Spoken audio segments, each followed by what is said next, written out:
Tu es l'aînée et c'est toi qui t'occupes d'elle. Le plus souvent, la mère est dehors, dans les champs, à travailler avec le père. Toi, arrivé à la maison, très tôt astreinte aux soins du ménage, aux multiples tâches liées à la vie de la ferme. L'hiver venu, dans la petite usine d'un village proche, la mère est employée à monter des horloges. 4 kilomètres le matin et le soir, autant pour le retour, à pied, presque toujours dans le froid, le brouillard et la neige. Alors, dans ce court texte, ce court roman de 124 pages, paru en 1995, Charles Juliette rend hommage aux 2 femmes à qui il doit la vie. Il nous raconte leur histoire, leur personnalité, en pointant ensuite comment elles lui ont permis d'accomplir son rêve de devenir écrivain. Il nous raconte tout d'abord la triste vie de sa mère biologique qu'il n'a pas connue et dont il a appris la véritable et tragique histoire qu'une fois adulte, par pur hasard.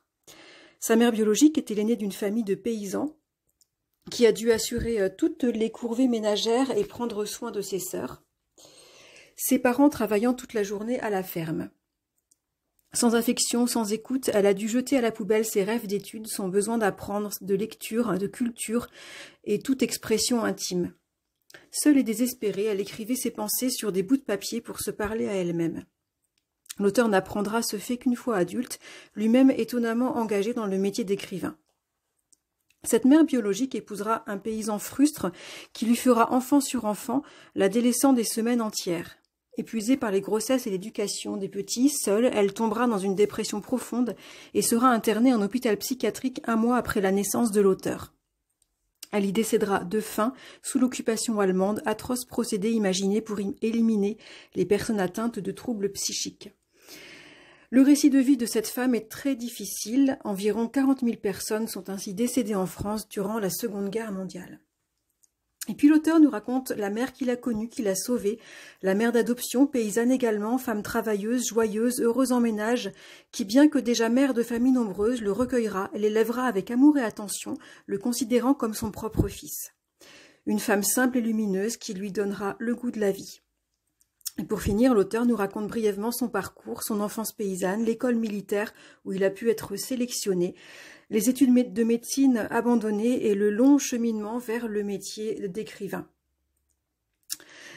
Il nous raconte également sa lutte contre ses démons et ses fantômes qui l'empêchèrent longtemps d'écrire malgré tout son bouillonnement interne.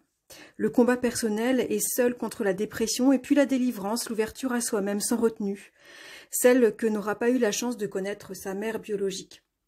Lambeau, c'est un texte très fort sur la résilience, le développement de soi, dont la puissance est due tout autant aux personnages forts racontés qu'à la proximité toute spéciale avec eux que permet l'emploi inhabituel de la seconde personne du singulier. La plume est simple, épurée, très sensible et sûre.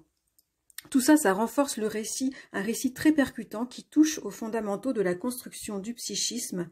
J'ai beaucoup aimé ce roman.